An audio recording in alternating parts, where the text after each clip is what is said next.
Oke, selamat pagi semua. Ini recording ya. Saya merekam video ini khususnya untuk Anda semua. Sebab apa?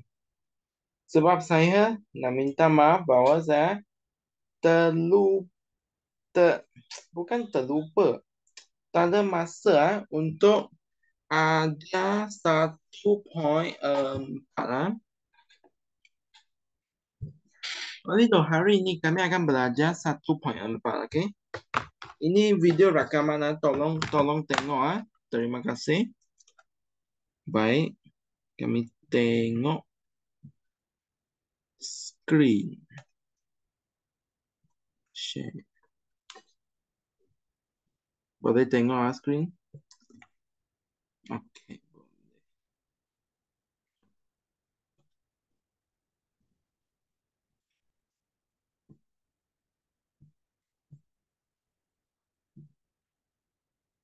Oke, kami tahu kedaulatan ini penting. Oleh itu kami perlu mempertahankan kedaulatan. Pertama sekali, bagaimana kami nak mempertahankan kedaulatan negara? Pertama sekali, kami perlu buat apa? Mewujudkan kestabilan politik dan kemakmuran ekonomi. Sebab kalau politik stabil, ekonomi maju, pastinya imej negara meningkat. Dan kalau imej negara meningkat, apa jadi? Pelabur asing yakin untuk melabur dan ini memajukan negara dan negara akan berdaulat lah. Dan secara generalnya pemerintah perlu mentadbir dengan cekap. Pentadbiran yang sistematik dan perlu menjalankan pelbagai usaha dan pelbagai program macam kempen ceramah untuk memajukan ekonomi macam kempen beli barangan buatan Malaysia untuk memajukan ekonomi negara.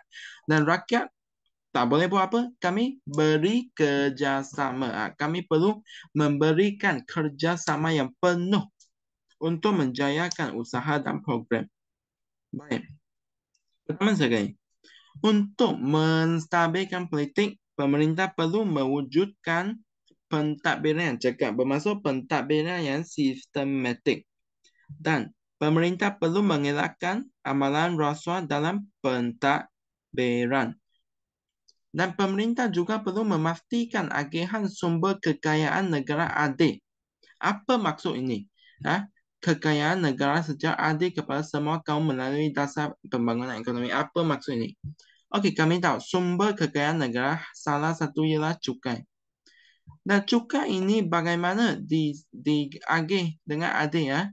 Okey, kami semua orang tahu saya assume bahawa semua orang tahu kami ada klinik kesihatan RM1 servis perubatan.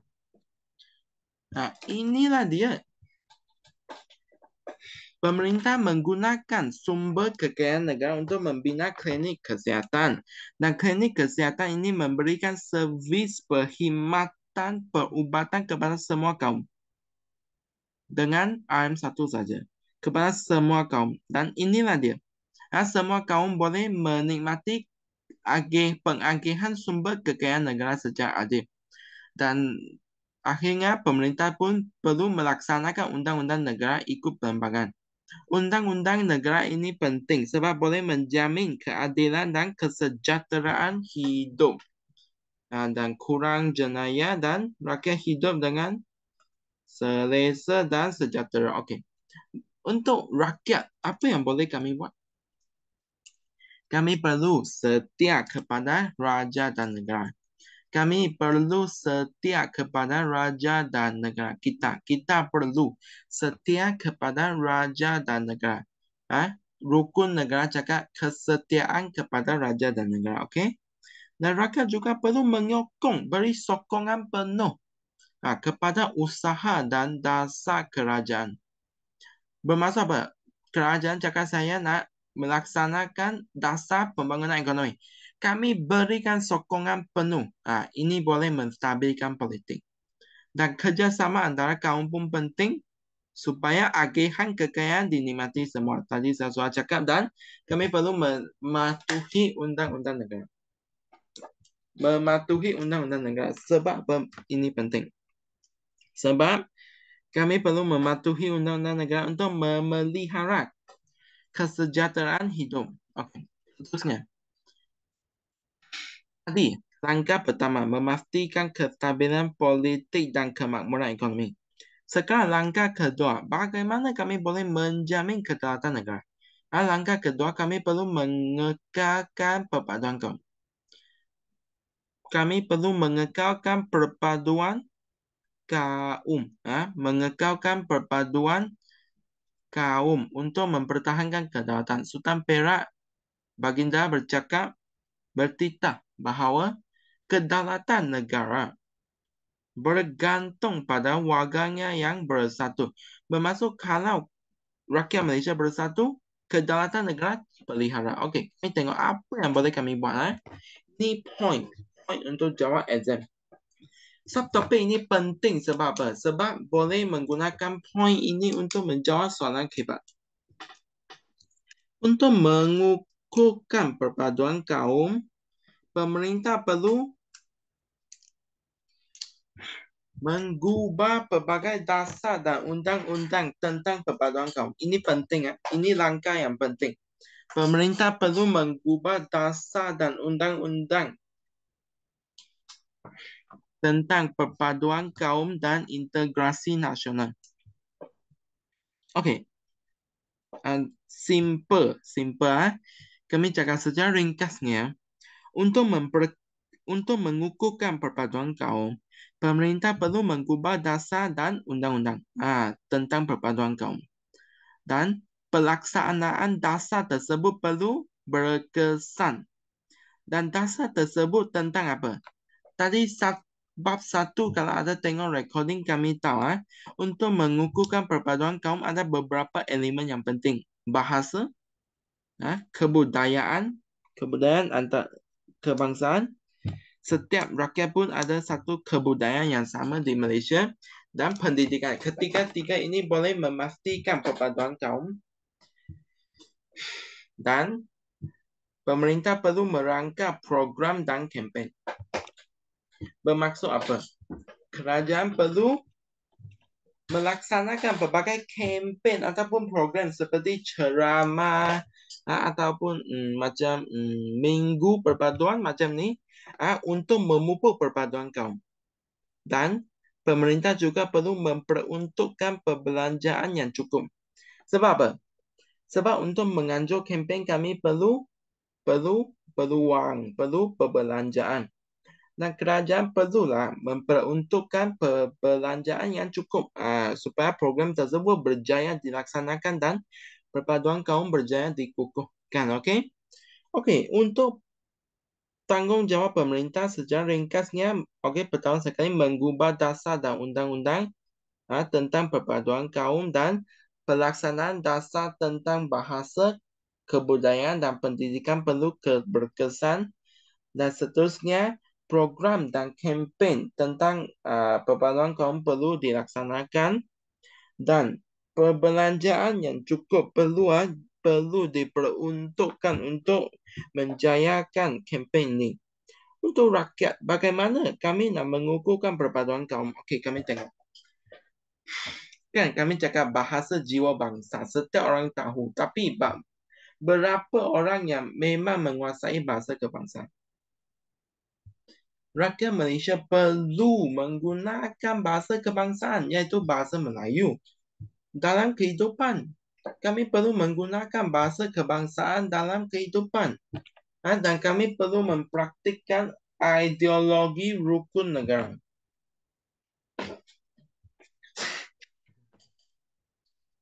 Kami perlu mempraktikkan ideologi rukun negara yang kepercayaan kepada Tuhan, kesetiaan kepada raja dan negara, keluhuran perlembagaan, kedaulatan undang-undang, kesopanan dan kesusilaan. Ini kita perlu mempraktikkan dalam kehidupan seharian untuk mengukuhkan perpaduan kaum. Dan kami perlu memahami dan menghormati agama dan budaya pelbagai kaum. Kami perlulah menghormati agama orang lain. Itu saja, okey? Dan kami perlu mengamalkan semangat perkongsian, bertoleransi dan saling menghormati. Rakyat Malaysia perlulah suka berkongsi dengan orang lain dan saling bertoleransi.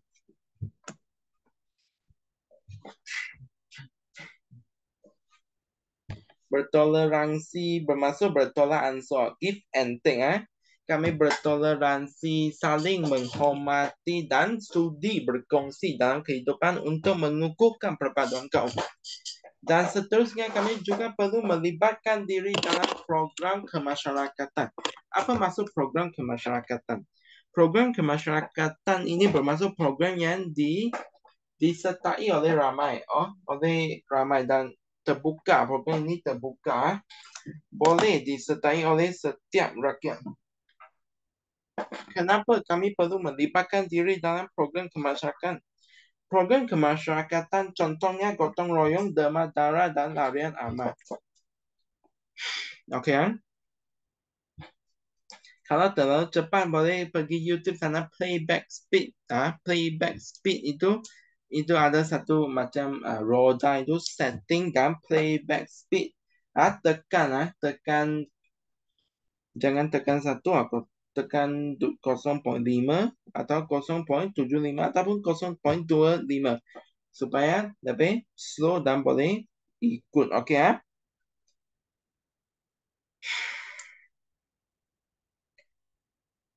Dan saya ingin memberitahu sesuatu bahawa dalam YouTube ini jangan takut. Saya tak share video kami di YouTube secara terbuka. Kalau orang yang tak ada link tak boleh lihat video ini. Hanya orang yang ada link boleh lihat video ini. Hanya orang yang ada link boleh lihat video ini. Dan link saya hanya share kepada student saya. Okay, so jangan risau YouTube. YouTube semua orang boleh lihat. Bukan. Jangan risau. Okay, kami balik ke kelas kami hari ini. Rakyat perlu menyertai program kemasyarakatan.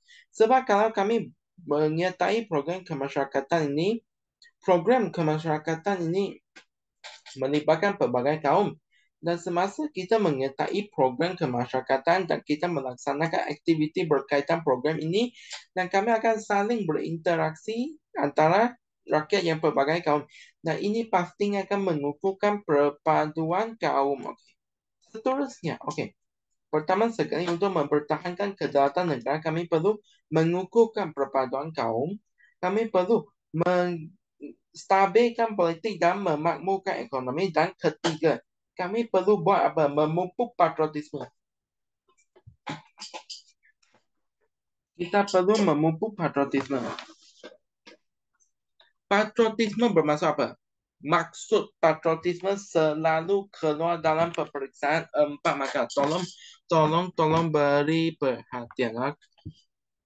Nanti ya.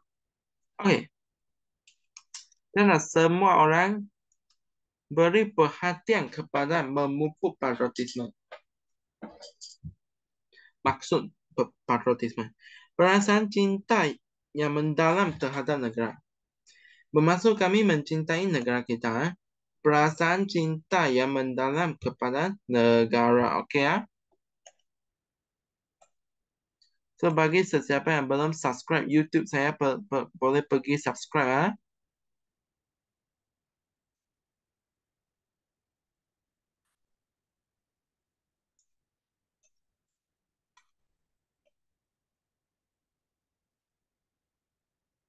Okey, nanti ya.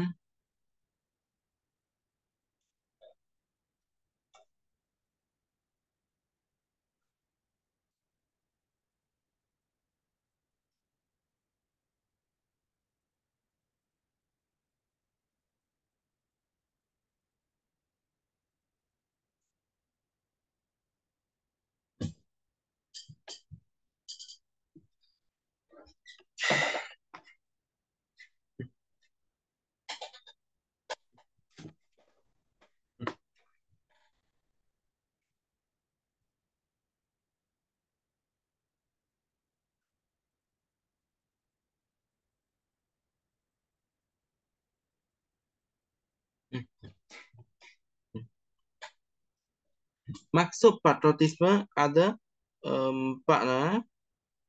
Pertama sebagai patriotisme bermaksud perasaan cinta yang mendalam terhadap negara dan bangsa. Bermaksud kami sangat mencintai negara dan bangsa. Dan kami sanggup mempertahankan sejarah, bahasa, undang-undang, warisan dan budaya negara ini. Kami sanggup mempertahankan. Apa yang penting untuk satu negara? Kami perlu tahu apa yang penting untuk satu negara. Pertama sekali, undang-undang. Kemudian bahasa. Kemudian sejarah bangsa itu. Dan warisan negara. Dan kebudayaan kebangsaan. Itu. Sebagai rakyat kami perlu sanggup mempertahankan sejarah, bahasa, undang-undang,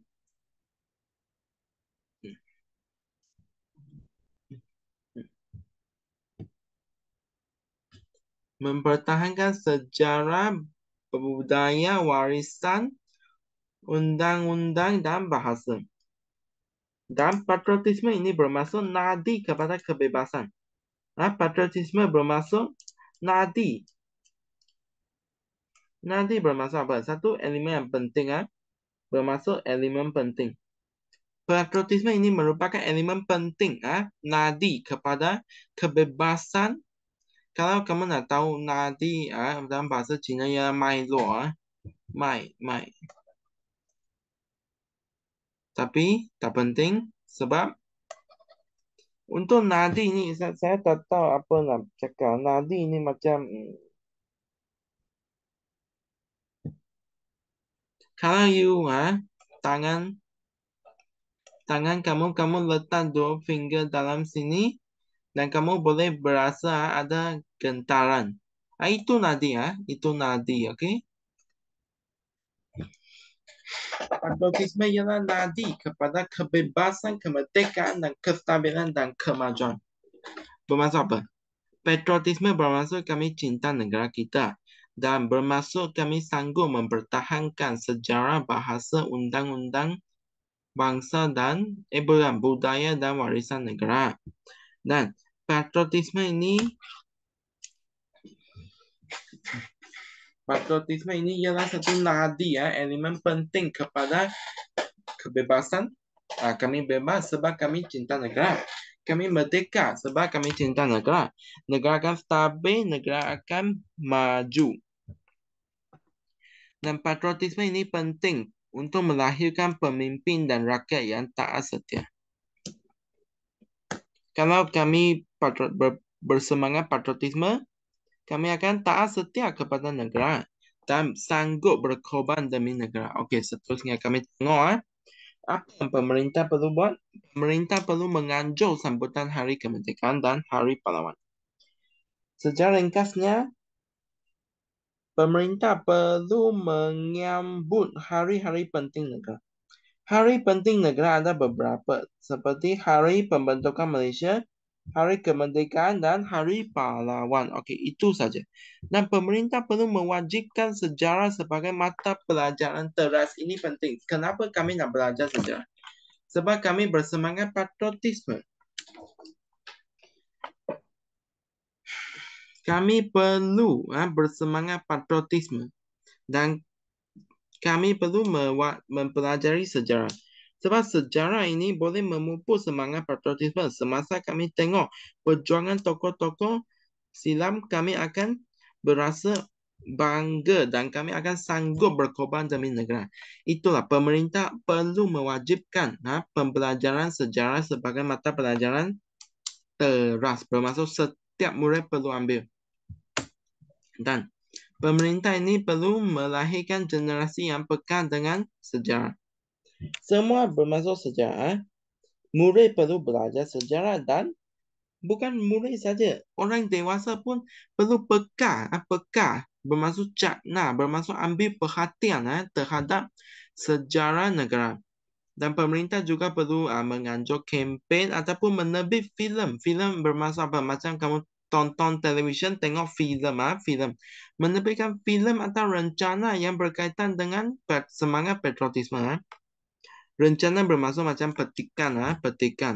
Kampanye film rencana untuk memupuk patriotisme dan mengiktiraf rakyat yang berjasa kepada negara. Nah, kami tahu ada Datuk Tan Sri Tun Tunku, itulah negara yang iktiraf, negara iktiraf rakyat Malaysia yang berjasa kepada negara dengan mengabadikan nama mereka. Ini lagi. Ini lagi baik ya. Nama orang yang berjasa kan diabadi pada bangunan dan jalan. Saya tak tahu kamu pernah duduk LRT tak? Ada satu stesen panggil apa Chan Shaolin. Chan Shaolin. Chan Shaolin ini nama orang sebab dia berjasa kepada negara dan negara mengabadikan nama beliau pada bangunan dan jalan. Okey, untuk rakyat. Rakyat perlu buat apa? Rakyat perlu menghormati lambang negara. Kami bersemangat patriotisme. Kami cintakan negara. Oleh itu kami perlu menghormati lambang negara. Lambang negara seperti apa? Jalur gemilang, jata negara dan negaraku. Kami perlu menghormati lambang negara. Lambang negara ini ada banyak. Jata negara, jalur gemilang, negaraku, bunga raya sebagai bunga kebangsaan dan selanjutnya. Okey? Seterusnya kami tengok rakyat juga perlu menghargai adat resam dan warisan bangsa. Setiap kaum ada resam sendiri dan negara ada warisan bangsa. Dan sebagai rakyat kami perlu menyanjungi, sanjungi. Tak ada G, sorry. Kami perlu menyanjungi dan menghargai. Ini nota saya type tau, so ada sikit typo. Kami perlu menyanjungi dan menghargai adat resam dan warisan bangsa negara. Kami perlu menghormati dan menyanjungi adat resam dan budaya ataupun warisan bangsa. Dan sebagai rakyat, bagaimana kita nak tunjuk kami cintakan negara? Kami perlu mengharumkan nama negara. Kita perlu meningkatkan imej negara dengan apa? Dengan melakar kejayaan dalam pendidikan, sukan dan ekonomi. Kalau kami dapat offer ke Harvard, kami meningkatkan imej negara. Kalau kami dapat juara dalam Olimpik, kami meningkatkan imej negara. Kalau kami berjaya menubuhkan satu syarikat yang sangat berjaya dan menjadi billionaire, kami meningkatkan imej negara. Ini maksud dia. Dan ini tunjuk bahawa kami cintakan negara. Dan seterusnya, akhir kita juga perlu menghargai tokoh pelbagai kaum. Tokoh pelbagai kaum. Tan Cheng Lock, V. Sambatan dan Tunku Abdul Rahman. Kami perlu menghargai tokoh pelbagai kaum yang berjuang untuk kemerdekaan negara. Mereka berjuang untuk kemerdekaan negara dan kami perlu menghargai perjuangan tokoh yang terdiri daripada pelbagai kaum. Okey, kami refresh. Pertama sekali, kami tahu kami perlu menstabilkan politik dan memakmurkan ekonomi. Kemudian kami tahu kami perlu mengukuhkan persatuan kaum. Kemudian kami tahu kami perlu memupuk patriotisme. Yang akhir sekali, kami perlulah mengukuhkan pertahanan. Kami perlu mengukuhkan pertahanan. Pertahanan ini penting untuk mempertahankan negara daripada ancaman musuh. Pemerintah dan rakyat bertanggung jawab untuk mempertahankan negara daripada ancaman musuh. Kami tak mahu musuh datang kacau di negara kita. Oleh itu kami perlu mempertahankan ataupun mengukuhkan pertahanan negara. Pertahanan ini penting sebab boleh mengekalkan kedaulatan negara daripada campur tangan kuasa asing dan membawa keamanan dan kesejahteraan. Kalau negara tidak diserang oleh musuh, pastinya rakyat dapat hidup aman dan sejahtera. Ini maksud dia, okey? Dan bagaimanakah kita dapat mengukuhkan persatuan kaum? Kami rest 1 minit. Letih.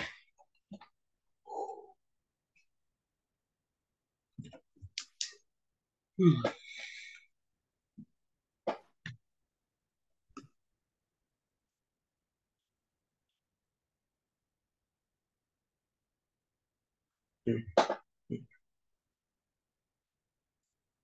hmm,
Oke, kami teruskan.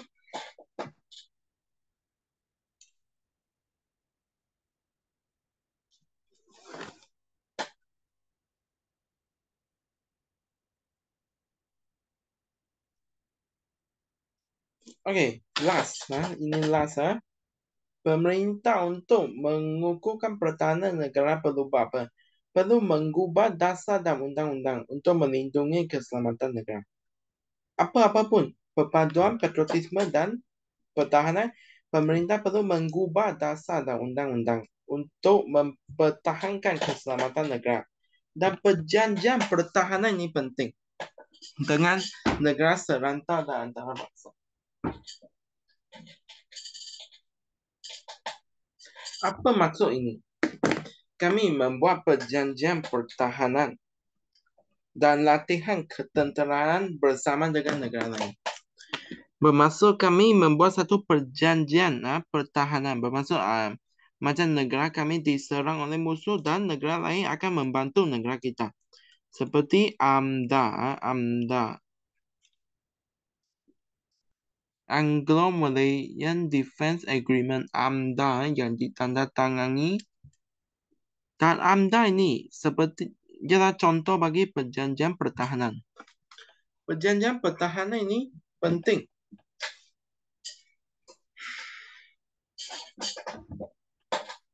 Sebab apa? Perjanjian pertahanan ini penting untuk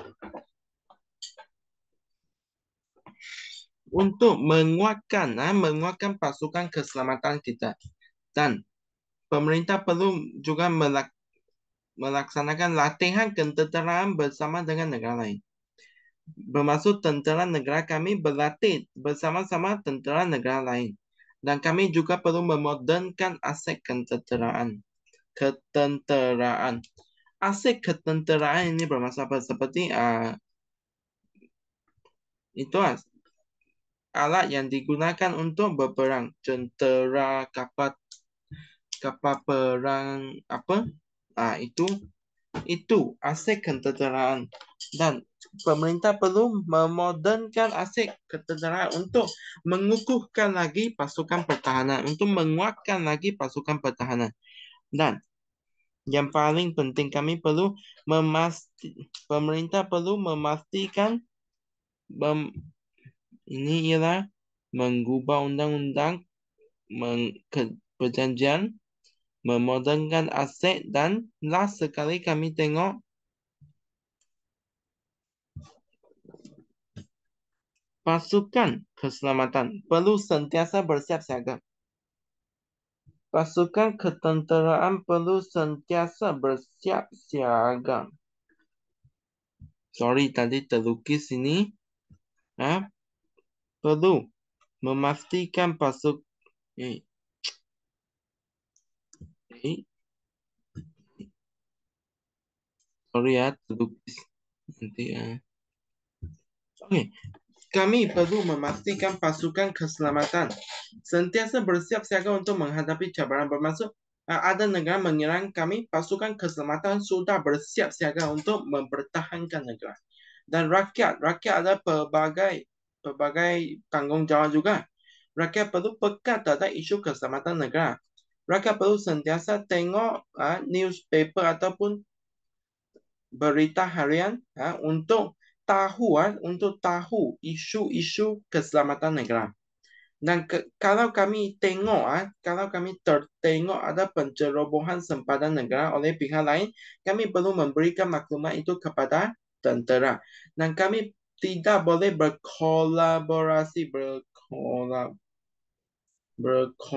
kita tidak boleh berkolaborasi dengan pihak luar.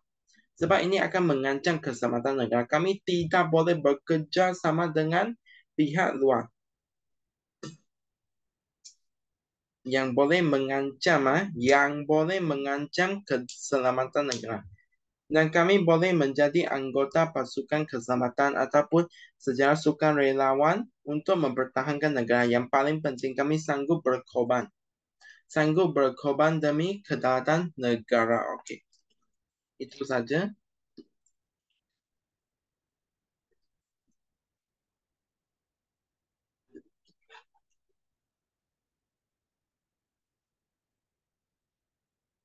Okey, kami tengok soalan objektif ini. Maklumat berikut berkaitan dengan maklumat mempertahankan kedaulatan negara, mewujudkan kestabilan politik dan kemakmuran ekonomi. Apakah peranan rakyat? Tadi saya ada cakap, memberikan kesetiaan, betul, kesetiaan kepada raja dan negara. Mengukuhkan parti politik bukan tidak dalam buku teks, mengubah undang-undang tidak dalam buku teks. Ini peranan pemerintah, mengelakkan tekanan pihak luar bukan tiada dalam buku teks. Jawapan dia A, setia kepada raja dan negara.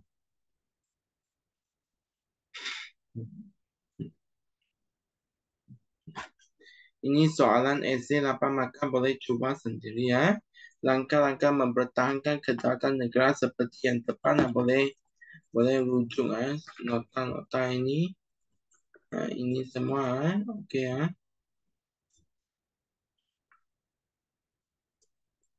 Okey. Dan kami tengok latihan hebat. Kalau kami tengok apa kepentingan kebaikan, kami guna formula PES. Politik, ekonomi, sosial.